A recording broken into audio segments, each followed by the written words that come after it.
Bom dia, sexto ano. Hoje é dia 4/12, sexta-feira. Vamos terminar de corrigir aí as nossas atividades da página 333. Hoje é nossa última aula do ano, né? Porque na próxima semana começam as avaliações, tá? Então vamos lá. A primeira aí. As bactérias não apresentam tecidos, órgãos ou sistemas. Portanto, elas não são consideradas seres vivos. Você concorda com essa afirmação? Justifique sua resposta.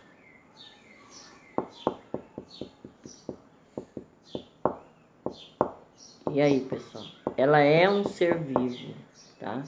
Por quê? Porque ela é constituída por uma célula, ou seja, é um ser unicelular, portanto, é um ser vivo sim, tá? Então, são considerados seres vivos. Então, ela é um ser vivo. 2. Por vezes, o encéfalo é confundido com o cérebro. Explique a diferença entre eles. O encéfalo, pessoal, é uma das regiões do sistema nervoso central que é constituído por vários órgãos, e o cérebro é um deles. Então, o que vocês vão responder? O encéfalo é uma das regiões do sistema nervoso central, é constituído por vários órgãos, e o cérebro é um desses órgãos. 3. Explique por que os sentidos são importantes para a nossa sobrevivência.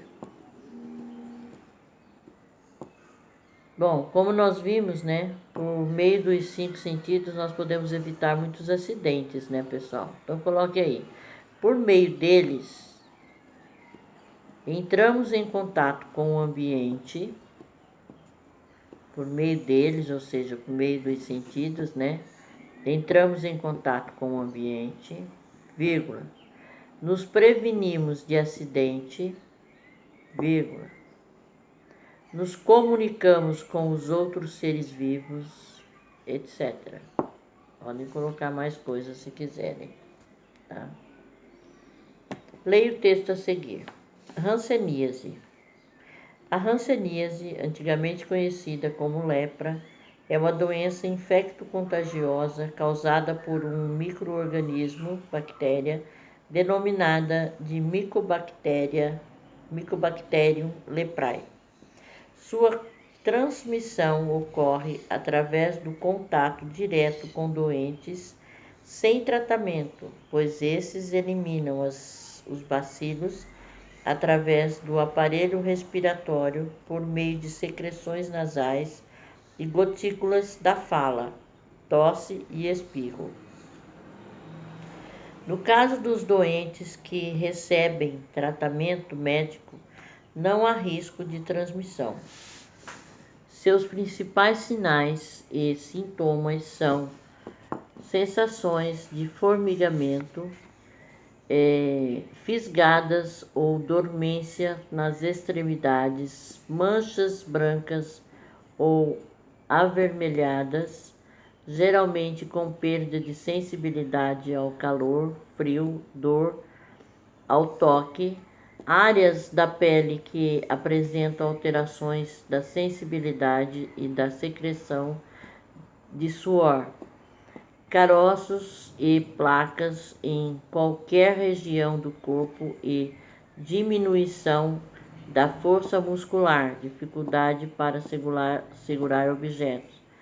A hanseníase tem cura e seu tratamento é realizado através de medicamentos via oral. Essa doença é tratada nas unidades de saúde e seu tratamento é gratuito. A hanseníase causa lesões na pele e, conforme afirma o texto, um dos sinais dessa doença é a perda de sensibilidade ao calor, ao frio, ao toque e à dor. Escreva o nome dos corpúsculos táteis e da terminação nervosa responsável por esses sentidos. Então, nós temos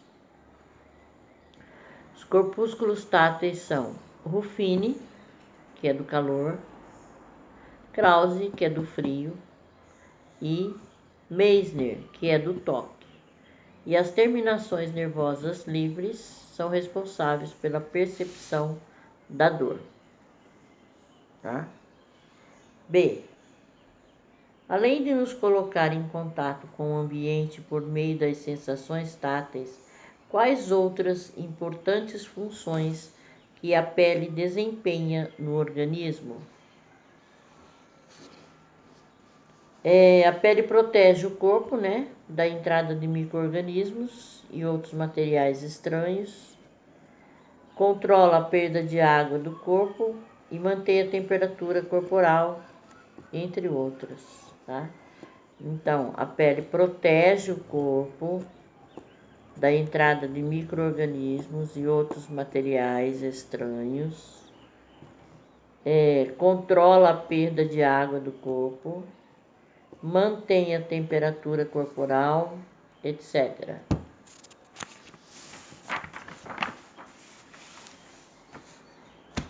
5. Se você passar levemente o dedo sobre os seus lábios, sentirá que eles têm bastante sensibilidade. Explique por quê.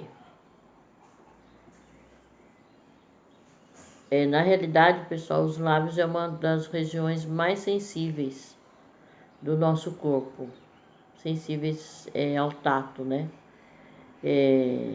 Porque existem muitos corpúsculos táteis, tá? Por isso que os lábios bem sensíveis, são bem sensíveis. 6. Explique por que quando estamos gripados e com as narinas congestionadas, seja entupidas, né, não sentimos bem o sabor dos alimentos.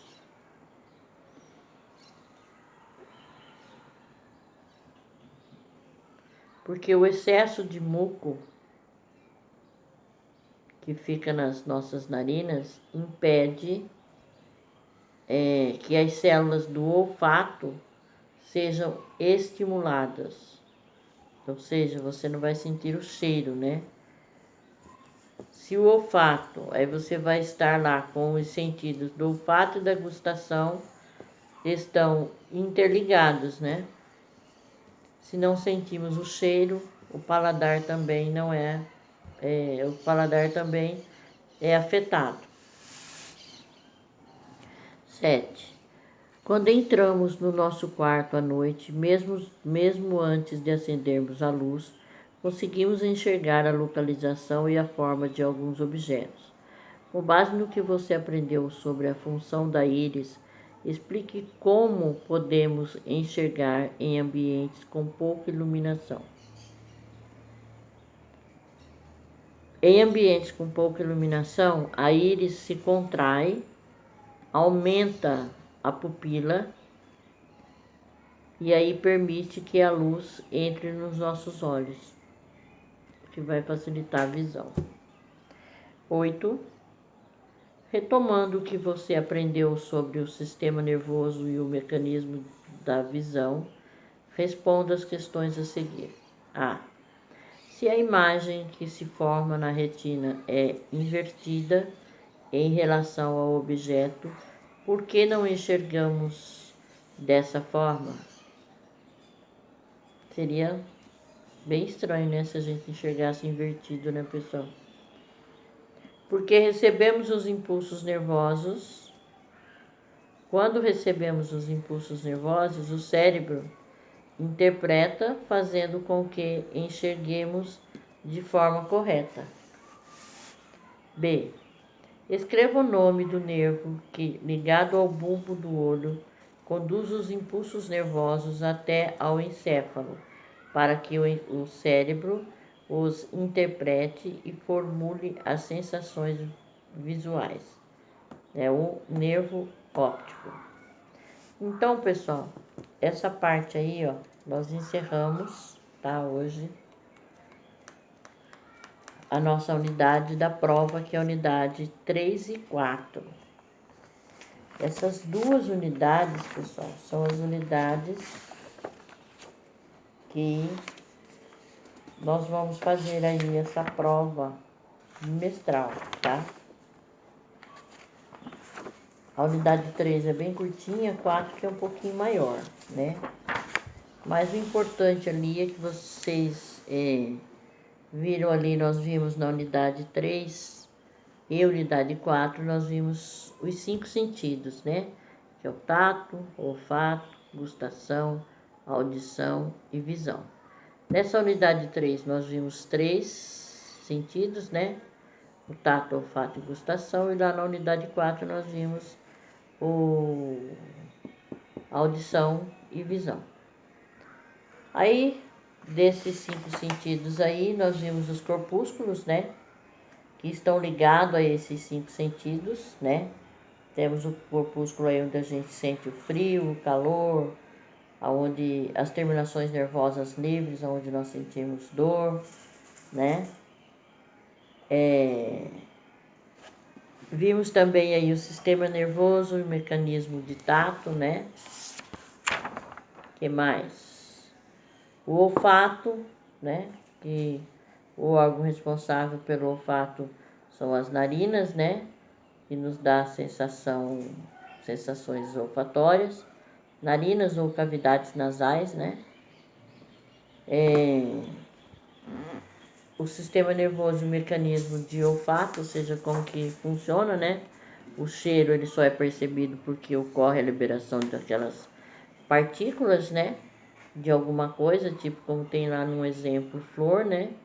Quando as partículas, o vento bate lá, leva as partículas daquela flor, aquelas partículas se espalham no ar e você passa a sentir aquele cheiro, né?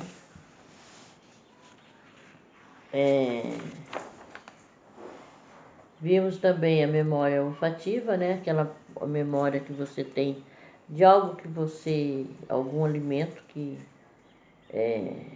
a gente gosta, e só de lembrar daquele alimento, a gente tem a sensação de que sentiu o gosto dele, ou sentiu o cheiro, né? Então a gente diz que a gente tem memória olfativa, tá?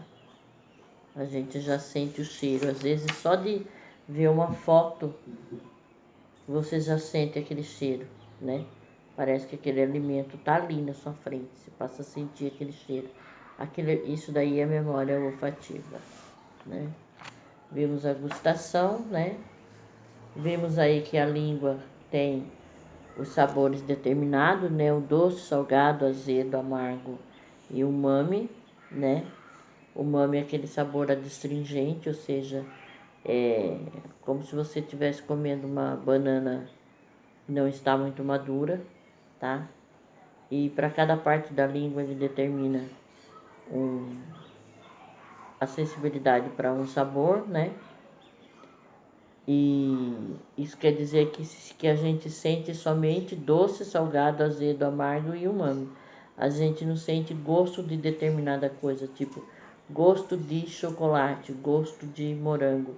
A gente associa o doce com o cheiro e aí sim a gente tem, é um complemento, né? Vimos aí na unidade 4 a audição, né? Acabamos de ver essa unidade aí. Vimos que está relacionado à audição é a constituição da orelha, né? Nós temos a orelha externa, que é essa parte aqui, né? A interna e a orelha média, né? Vimos aí que a orelha está relacionada, a orelha média está relacionada ao equilíbrio do corpo, né? É onde está o labirinto. Se esse labirinto estiver inflamado ou a substância que tem dentro desse labirinto, que é a endolinfa, se movimentar muito, a gente vai ficar, vai ter a sensação de tontura, né? Porque ela vai se movimentar junto com o movimento da cabeça. E a labirintite, que é causada por estresse, por inflamação no labirinto, né? Essa inflamação pode ser por bactérias, tá? Vimos aí também algumas curiosidades em relação ao som, né? Situações do nosso dia a dia e a quantidade de decibéis, né? Vimos que decibéis é a unidade de medida do som, né? Assim como a gente vai medir o tamanho de uma parede, a gente mede em metro. Então, você vai medir a intensidade do som, você mede em decibéis. E o nosso ouvido, o ouvido humano, o ideal é até 50 decibéis. Mais que 50 decibéis, pode haver um prejuízo, né? E lembrem também que eu falei para vocês que o ouvido dos cachorros, eles ouvem 3 vezes mais do que o nosso, ouvido, né? Do que os humanos.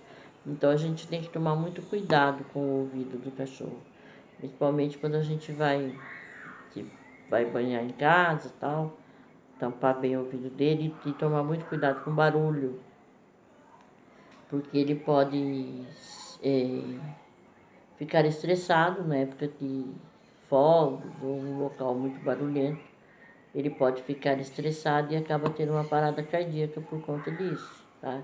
Então a gente tem que tomar muito cuidado com o cachorrinho nessa época, quando chega a época de fogos e tal. O ideal é que ele esteja no local protegido ou então que você coloque um tampão no ouvido do cachorro, que melhora bastante. Então, nós vimos aí várias curiosidades aí. Nós vimos que a maior decibéis que nós temos é o tiro de arma de fogo, né? Quando está próximo da gente pode chegar a 140 decibéis, tá? Vimos aí o tímpano, né? Que é a membrana que fica dentro do ouvido, que se a gente rompe essa membrana, você passa a não conseguir mais ouvir, aí tem que colocar um aparelhinho no ouvido, né? Você perde a audição se romper o tímpano. E como que isso pode acontecer? Tem gente que fica cutucando, né, o ouvido. Pega até palito de dente e fica lá cutucando. Se nessa de você cutucar sem querer você empurra o palito de dente, você pode romper o seu tímpano. Cotonete também. Cotonete é para limpar a orelha. Orelha. E onde está a orelha? Aqui fora. Não é para limpar lá os ductos. Não é para chegar a limpar lá o tímpano, tá? Nem o labirinto. Cotonete é para limpar a orelha, essas partes da orelha, e não o tímpano, e não tirar toda a cera do ouvido, que a cera também protege o ouvido. Vimos aí também sobre a visão, né? As partes do olho, né? Que nós temos retina, temos a fóvea central, temos a esclera, né? O humor aquoso, o humor vítreo. Vimos o sistema nervoso e o mecanismo de visão, os defeitos da visão, né, onde nós temos miopia, hipermetropia, astigmatismo, presbiopia, catarata, vários